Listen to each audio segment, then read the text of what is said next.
Bonjour et bienvenue à la vidéo sur le marché de l'emploi dans le secteur des transports et des logistiques.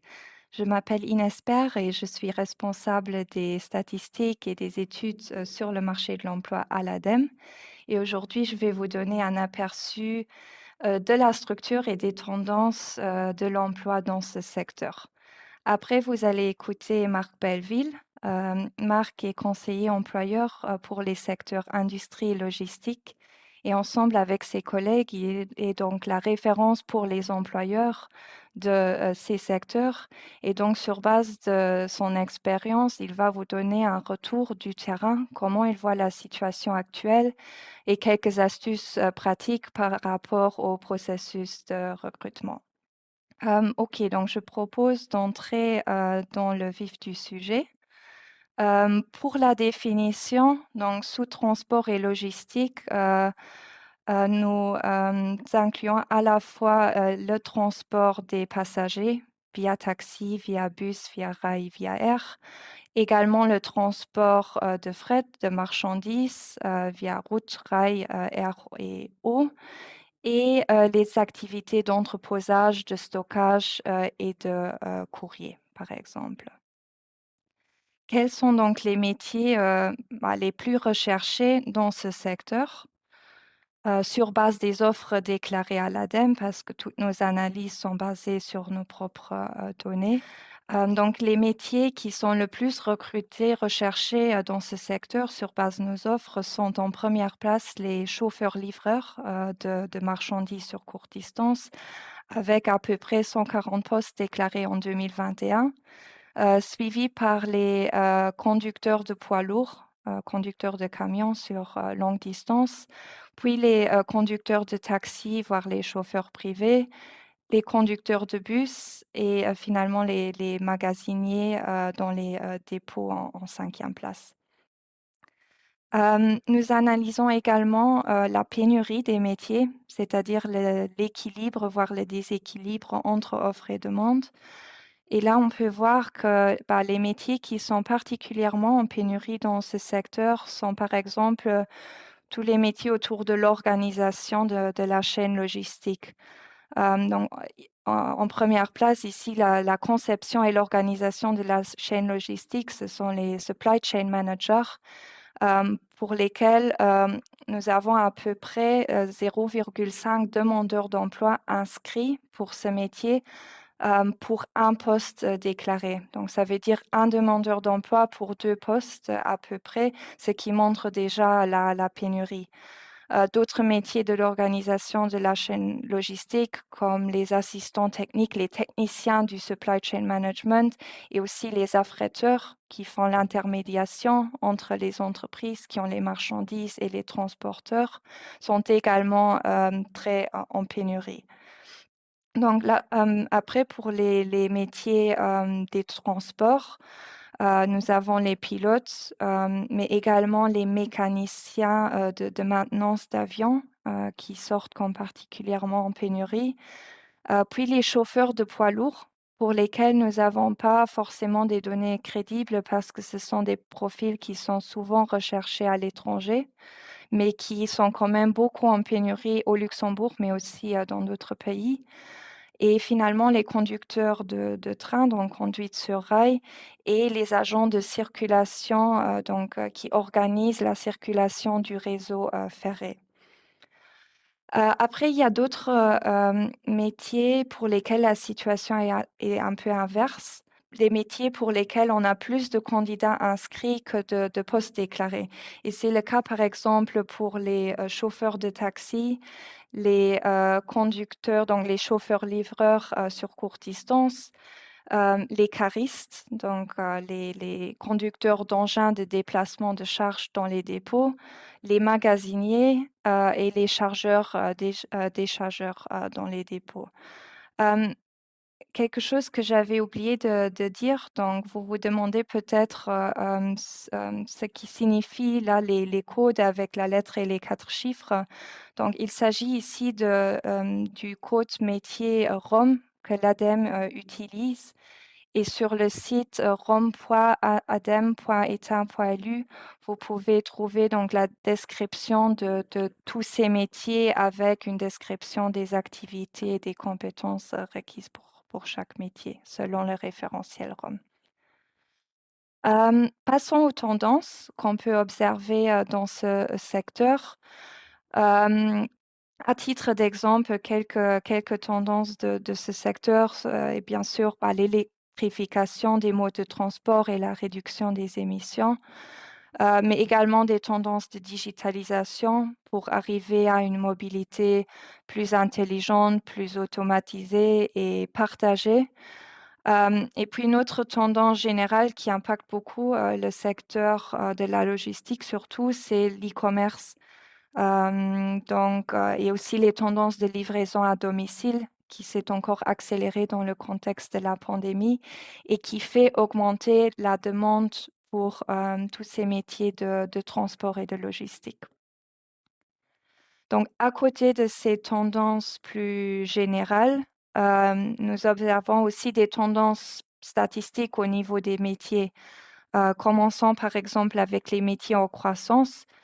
Ce sont donc des métiers pour lesquels nous observons sur base des déclarations de poste une demande qui est en croissance. Et c'est le cas notamment pour les supply chain managers et les logisticiens, les chauffeurs de camions et également les pilotes maintenant de nouveau après la pandémie. Nous avons également des métiers pour lesquels nous observons une tendance de baisse, là, les dernières années sur base des déclarations de poste. Là, c'est le cas pour les agents de vente de voyage et les guides touristiques, mais également pour les chargeurs-déchargeurs dans les dépôts, peut-être suite à des tendances d'automatisation. Les métiers émergents, ce sont des métiers qui pèsent moins, donc qui n'ont pas le même poids que par exemple un conducteur de taxi ou un chauffeur-livreur, mais qui, là, plus récemment, ont quand même une tendance de croissance. Et donc, ce sont des métiers comme les métiers de support, les techniciens en supply chain management, pour lesquels on voit une émergence dans les offres d'emploi, mais également les gestionnaires de qualité dans la logistique et différents métiers de l'informatique liés aux tendances de digitalisation dans ce secteur. Donc, nous analysons également toujours les exigences des employeurs dans leurs déclarations de postes vacants, comme par exemple les exigences d'expérience professionnelle. Et là, on peut voir pour le secteur des transports et logistiques qu'à peu près la moitié, donc 55% des offres d'emploi demandent explicitement une expérience professionnelle et que pour la plupart de ces offres, une expérience plutôt courte d'une année ou de quelques années est souvent suffisante. Donc ça veut dire que ça reste quand même un secteur par rapport à d'autres qui reste aussi accessible pour des personnes qui sont, par exemple, en reconversion professionnelle, vu qu'il y a pas mal de postes qui demandent peu d'expérience professionnelle dans ce secteur. En termes de diplôme, là, sur base des déclarations d'offres, nous avons à peu près un tiers des offres qui ne demandent pas explicitement de diplôme. Et pour le reste, la majorité, 28% en total, demandent un diplôme universitaire. C'est surtout le cas pour des métiers dans la logistique, suivi par le diplôme de bac avec 19%, puis le diplôme de DAP et finalement le diplôme de BTS qui est demandé dans 5% des offres d'emploi. Nous arrivons également à analyser les exigences de langue des employeurs, comme ici par exemple pour le luxembourgeois. Donc là, nous distinguons entre les offres d'emploi qui ne demandent pas du tout la langue, les offres d'emploi qui le considèrent un atout et les offres d'emploi qui le demandent obligatoirement. Et nous distinguons également entre le niveau demandé, donc du niveau A qui est le niveau de base au niveau C qui est le niveau de maîtrise courante de la langue. Et on peut voir que, pour 37 des offres d'emploi dans ce secteur, le luxembourgeois est demandé obligatoirement, mais que souvent un niveau B, un niveau intermédiaire est quand même, suffisant et c'est surtout les métiers du transport en commun qui demandent, régulièrement le luxembourgeois. Et nous avons fait cette analyse, pour, les 4 langues principales du pays. Hem Et sur base de ça, on peut voir que le français reste la langue la plus demandée dans ce secteur, avec 80 des offres d'emploi qui le demandent obligatoirement, suivi par, l'anglais, puis l'allemand et puis le luxembourgeois. Mais de manière générale, on peut aussi voir que c'est un secteur pour lesquels, les langues sont quand même très importantes par rapport à d'autres secteurs et que souvent même le niveau C, donc le niveau, de maîtrise est demandé. Donc finalement, et avant, de, passer le mot à Marc Belleville, je, vous montre un peu les compétences qui ressortent, des descriptifs, de poste, que les employeurs nous déclarent. Donc, pour, sortir ces informations, nous avons utilisé un modèle informatique, et les résultats sortent donc en anglais et on regarde quelles compétences sont mentionnées dans les descriptifs des offres d'emploi.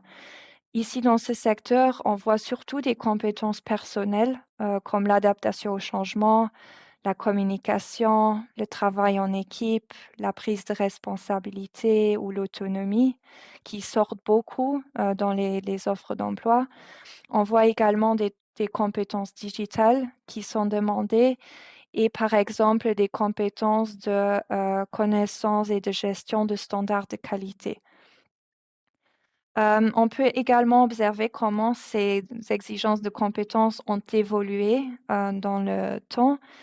Hem Et là, on peut voir que surtout les compétences de gestion de projet, les compétences digitales, le leadership et le problem solving sont des compétences qui ont augmenté en importance, au fil du temps. Et maintenant, je passe le mot donc à mon collègue, Marc Belleville pour, le retour du terrain. Merci Inès, pour ton introduction. Hem, Bonjour tout le monde. Transport et logistique, c'est quoi? C'est un secteur, qui est en permanence, en train de se transformer. Donc les personnes, qui sont intéressées à travailler dans ce secteur doivent savoir, s'adapter justement à ce contexte. Donc il est très important que, on soit flexible par rapport au temps de travail, l'organisation du travail, d'être, résistant au stress, de pouvoir, pour certains postes, être dans une forme physique adéquate, être prêt pour se former tout au long de son parcours professionnel, mais aussi, d'être parfaitement mobile. Il est utile de savoir que ce secteur propose des opportunités pour des personnes, sans formation ou avec peu de formation, ce qui est évidemment très intéressant, en tenant compte justement des perspectives qu'ils peuvent offrir. Vous savez que les opportunités qu'on vient de dénombrer, sont dans le secteur sont des chauffeurs caristes, des chauffeurs de minibus, des chauffeurs livreurs, heu, ou des chauffeurs de poids lourds. Hem, dans ce contexte, les chauffeurs de poids lourds, posent toujours, un grand intérêt pour les employeurs, en sachant qu'une bonne partie recherche des candidats disponibles à travailler à l'international, c'est-à-dire se déplacer aussi à l'étranger. Là, la demande est très forte et l'offre est très petite. Heu, ça, c'est effectivement une voie qui peut ouvrir, une voie professionnelle, à long terme. Qu'est-ce qu'il faut faire lorsque vous êtes dans un entretien d'embauche? Déjà, il faut se préparer. Il faut se préparer, hem, à savoir qui est l'employeur, de connaître ce qu'il fait, où il est actif, quels sont ses points forts, connaître même, justement des détails de la société Ça, c'est un avantage, et des arguments qui peuvent servir pour convaincre que vous êtes vraiment intéressé et motivé. Parce que c'est ça qui l'intéresse, être motivé et surtout de savoir si vraiment vous voulez travailler pour lui. Si vous ne le connaissez pas, c'est qu'effectivement votre motivation, n'est sans doute pas aussi développée que vous semblez vouloir le dire. Donc ça, c'est un point très important. Un autre point, important évidemment, c'est votre, CV et votre lettre de motivation. Alors, votre lettre de motivation est très importante pour évoquer justement votre motivation, mais aussi pour, heu, vous présenter, d'une manière, pour que l'employeur se dise: «Bah, tiens, je veux absolument rencontrer cette personne». Le CV aussi est très important dans le sens qu'il doit être propre, sans faute. Il doit être, synthétique, et compréhensible dans le sens, qu'est-ce que vous avez fait auparavant et comment est-ce que vous pouvez apporter une plus-value à la société? Heu, Personne à ce jour n'a été embauché seulement sur base d'un CV. Donc ne le surchargez surtout pas un CV, il est important qu'il reste lisible et logique dans son suivi. Autre chose qui est très importante, c'est la ponctualité. On parle de logistique, donc livraison à temps, just in time, comme on dit aujourd'hui. Donc ça veut dire que vous avez aussi un intérêt ou respectivement, vous devez montrer que vous aussi, c'est une valeur que vous soutenez, que vous, respectez. Donc être à temps sur son rendez-vous d'embauche est essentiel. Si vous êtes déjà en retard, vous, démarrez avec quelques points en moins dans l'évaluation justement, de votre prestation. Autre chose, ne soyez jamais, heu, une autre personne. Soyez authentique. N'essayez pas d'être une personne que vous n'êtes pas. Heu Un employeur va ressentir cela ou pire, il ne va pas le ressentir dans l'entretien, il va vous embaucher et des semaines ou des jours après, il se rend compte que, bah, effectivement, bah, ce que vous avez dit, ce que vous pouvez faire, et cetera, ne correspond pas à la réalité. Alors vous n'avez rien gagné parce qu'effectivement la relation avec l'employeur va être, entachée justement de cette expérience. En ce qui concerne les formations et le parcours et programmes actuels, il est utile de noter que, l'ADEME propose plusieurs formations, certaines à la demande des employeurs, que je vais expliquer davantage par la suite. Donc on parle de chauffeur-livreur poids lourd, où vous allez pouvoir, faire les tests, obtenir votre permis, poids lourd, hem et puis le conducteur de bus, où vous allez obtenir aussi, le permis bus et chauffeur cariste où vous allez, obtenir plusieurs, permis, le permis, cariste, respectivement chariot frontal et latéral, ainsi qu'effectivement, avoir un aperçu sur d'autres aspects utiles pour ce travail. Ces formations, sont organisées, comme je le disais, heu à la demande des employeurs et ceci tout simplement pour s'assurer que au bout de la formation, vous avez une réelle chance d'embauche, hem, auprès des employeurs demandeurs. Hem, les formations peuvent, durer, quelques semaines. Dans le cadre de la formation en cariste, on parle d'un mois. Dans les autres cas de figure, bah, la formation va durer beaucoup plus longtemps. Dans le sens que vous allez, faire d'abord votre permis, puis faire effectivement donc, votre pratique.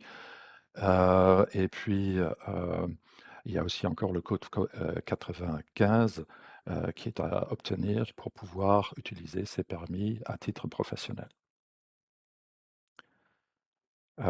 Il y a aussi encore d'autres formations qui peuvent, être organisées par la suite, mais la meilleure chose à faire dans ces cas de figure, c'est de prendre contact avec votre conseiller référent et d'aborder le sujet, en détail. Bien entendu, ces formations sont disponibles sur le site de l'ADEME, donc les offres qui sont en cours. Bien entendu, il y a aussi encore d'autres partenaires avec lesquels, l'ADEME collabore, bien entendu, et offre séparément aussi des formations, qui peuvent vous intéresser fortement.